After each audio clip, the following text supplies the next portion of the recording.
नमस्कार. मी आज आपल्याला आई-वडिलांचं मुलं किती चांगल्या प्रकारे अनुकरण करतात, यावर थोडीशी चर्चा करणार आहे. तर मुलं ही सगळ्यात जास्त जवळची तर आईची असतात. कारण आईजवळ लहान मुलं खूप मनातलं बोलतात आणि वडिलांजवळ पण सांगतात. पण वडिलांकडे वेळ थोडा कमी असतो. जी आई जास्त वेळ देऊ शकते मुलांना. म्हणून आईचं सगळ्यात जास्त मुलांच्या आयुष्यात स्थान असतं. वडिलांचं पण असतं. बरेचसे वडील वेळातला वेळ काढून मुलांना देतातच. आपण शाळेतल्या ज्या पॅरेंट्स मीटिंग वगैरे असतात, त्यात जास्तीत जास्त लेडीज आलेल्या दिसतात.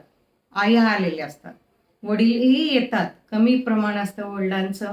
पण खरंच ते जे काही येतात त्यांचं खरं कौतुक करण्यासारखं असतं. कारण आई इतकंच त्यांनी पण जबाबदारी घेतलेली असते. बऱ्याच वेळेस असं होतं, की वडिलांची इच्छा असूनही ते येऊ शकत नाही.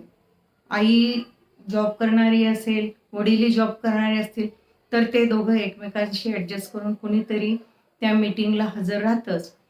यावरून आपल्याला हे म्हणायचं, की जेवढं आई-वडील मुलांना समजून घेतात, तेवढं दुसरे कुणीही घेत नाही आणि जेवढे संस्कार आई-वडील आपल्या मुलांना देतात, तेवढे दुसरं कुणीही देऊ शकत नाही. बाकी जास्त प्रमाण आई-वडिलांचं असलं, त्यात पुन्हा समाज घटक आलाच, वातावरण आलं, शाळेतलं वातावरण, मित्रमंडळी हे तर आहेतच. पण जास्तीत जास्त आई-वडिलांनी आपल्या मुलांकडे लक्ष दिलं पाहिजे. मी काही जी की खूप मोठी माणसं बनून गेलेली आहेत. आई-वडिलांनी त्यांना जास्तीत जास्त वेळ दिलेला आहे. अशा काही व्यक्तींच्या आयुष्यातील 1-2 घटना आपल्याला सांगणार आहे. मी काही नावं वगैरे घेत नाही. पण असंच एक 10-12 वर्षाचा मुलगा आपल्या वडिलांना म्हणतो, की "बाबा मला माझ्या मित्राचा वाढदिवस साजरा करायचा आहे आणि तो आम्ही रेस कोर्सला जाऊन जिथं घोड्याच्या धावण्यावर पैसे लावतात आणि पैज लावतात. काही जिंकतात आणि काही हारतात. ही गोष्ट तशी जुनी आहे. पण वडिलांनी हे ऐकून वडील म्हणाले, "बेटा, तू त्या रेस कोर्सच्या ठिकाणी जाऊ शकतोस. पण मी तुला त्याची जी फीस आहे ती देणार नाही." फीस फक्त होती ₹5. पण वडील सहज देऊ शकत होते, पण वडिलांनी ती दिली नाही. वडील म्हणाले, "बेटा, तू जा मित्रांसोबत एन्जॉय कर, पण तिथं पैज लावू नको." तर मुलाला असं वाटलं, की मला बाबा ₹5 सुद्धा देत नाहीत.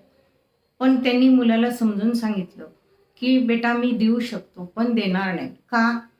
तू जर तिथं जिंकलास ती पैज, मला त्यापेक्षा हारलेलं चालेल. कारण हारल्यास तुला कळेल पैशाची किंमत. पण तू जिंकलास तिथं, तर तुला असं वाटेल, की अरे, मेहनत न करता आपण पैसे मिळवू शकतो. याचा विचार तू करशील आणि आयुष्यात तू मेहनत करणं सोडून देशील. म्हणून मला तुला अशा ठिकाणी अशी कामं मी करू देणार नाही. आणि खरंच तो मुलगा या अशा छोट्या-छोट्या गोष्टींच्या प्रभावाने खूप मोठा झाला. आणि दुसरी अशीच एक घटना मी सांगते तुम्हाला. रेल्वेत एक आई आणि मुलगा प्रवास करत होते. रेल्वेत खूप प्रवासी बसलेले होते. ते आई आणि मुलगा सतत पूर्ण प्रवासात लोकांनी बघितलं, की ते दोघंही वाचन करत होते. दोघं बाकी आपण बघतो जनरली वेळ मिळाला, की पटकन मुलं मोबाईल घेतात आणि मोबाईलवर बघायला सुरू करतात, गेम खेळतात, चॅटिंग करतात. पण हे वेगळं दृश्य बघून सगळ्यांना नवलच वाटलं. बऱ्याच जणांना वाटलं, की अरे आपण किती सांगतो मुलांना वाचन कर, वाचन कर. पण मुलं ऐकत नाहीत. त्यातील एका प्रवाशाने न राहवून त्या मॅडमला विचारलं, की "ताई, मला तुमच्याशी काही बोलायचंय." की हा मुलगा न सांगता पुस्तक काढून वाचायला सुरू करतो आणि आमची मुलं मात्र अजिबात ऐकत नाहीत, वाचन करत नाहीत, सतत मोबाईल बघतात. त्यावेळेस त्या मॅडम फक्त एकच म्हणाल्या, "हे बघा, मी मुलाला सांगतच नाही वाचन कर. कारण तो पण ऐकत नाही सांगितल्यास. त्यासाठी मी स्वतः वाचन करते आणि माझं अनुकरण माझा मुलगा करतो." मग सगळ्यांनाच पटलं. खरंच मुलंही मोठ्या माणसांचं अनुकरणच करत असतात. जनरली मोठी माणसंच सतत मोबाईल घेतात. त्यामुळं परिवारातील मुलंसुद्धा मोबाईलच घेतात. तर स्वतः मोठ्या घरातल्या माणसांनी, आई वडील असो, काका काकी असो किंवा घरातली इतर व्यक्ती असो, तेच जर चांगलं काही करत असतील तर आपोआपच मुलंसुद्धा चांगल्याच गोष्टी करतात. असंच एकदा एक मुलगा आणि त्याचे वडील टू व्हीलरवर दुसरीकडे जात असताना एकदम ते गप्पा मारण्याच्या नादात त्यांनी अ, हे केलं, सिग्नल जंप केलं. चुकून ते पुढे निघून गेले. मुलाच्या लक्षात आलं, "पप्पा, अहो सिग्नल आपण चुकीचं जंप केलेलं." तर वडील म्हणाले, "अरे कुणी पोलीस वगैरे आहे का तिथं? बघ ना." तो म्हणाला, "काही नाही पप्पा, कुणीच नाही इथं." मग ते वडील तसंच पुढे गेले. सुरुवातीला असं वाटलं, की मुलाला, अरे पोलीस नाहीत हे बघून पप्पा खुश झाले असतील. मग ते दोघंही पुढे गेले एका चौकात. वडिलांना एक ट्रॅफिक पोलीस दिसला. तिथं गेले आणि त्यांनी त्या पोलिसाशी बोलायला सुरुवात केली, की "हे बघा, चुकून माझ्याकडून सिग्नल जंप झालेलं आहे. तर त्यासाठी जो काही दंड असेल तो मी भरणार आहे. तर किती दंड आहे मला सांगा?" तो पोलीस म्हणाला, "अहो तिथं कुणी नव्हतं का?" ते म्हणाले, "कुणीही नव्हतं."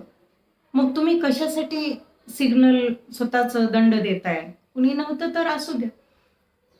तर ते ग्रस्त म्हणाले, "अहो कुणीही नव्हतं, पण माझा मुलगा होता ना हे सगळं बघायला. मी जर अशी चुकीची कामं करत गेलो, माझा मुलगा हीच कामं स्वतः अनुभवत गेला, की आपले वडीलच चूक करतात, म्हणजे हे नक्कीच योग्य आहे. आपणही करायला काही हरकत नाही." असं समजून माझा मुलगासुद्धा अशी चुकीची कामं करायला शिकेल. त्याला हे कळायला पाहिजे, की माणसाने अशा चुका करू नये. योग्य रीतीने वागावं म्हणून त्याच्यासाठी त्याच्यावर चांगले संस्कार व्हावं म्हणून मी हे काम करत आहे आणि जो काही दंड असेल तो मी भरणार आहे. बघा म्हणजे किती छोट्या-छोट्या गोष्टी काही लोकं विचार करून वागतात. फक्त त्यांना जाणीव ठेवतात, की नाही आपल्याला बघणारी आपली मुलं पण आहेत. आपलं अनुकरण करणारी आपली मुलं पण आहेत. त्यासाठी आपण स्वतः चांगलं वागलं पाहिजे. आपणच खोटं नाही बोललं पाहिजे. आपणच चुकीची कामं केली नाही पाहिजेत. किंवा प्रत्येक गोष्टीची, नात्याची, पैशाची, सगळ्या गोष्टींची त्यांना किंमत आपल्या अनुभवातून तुम्ही समजून सांगा. ते आपोआप समजतील आणि त्यांना ते पटेल आणि त्यातून ते खूप काही शिकून चांगले नागरिक तयार होतील. ह्या सगळ्यांसाठी तुम्हाला सुद्धा जाणीवपूर्वक मेहनत करावी लागेल. नमस्कार. एवढंच मी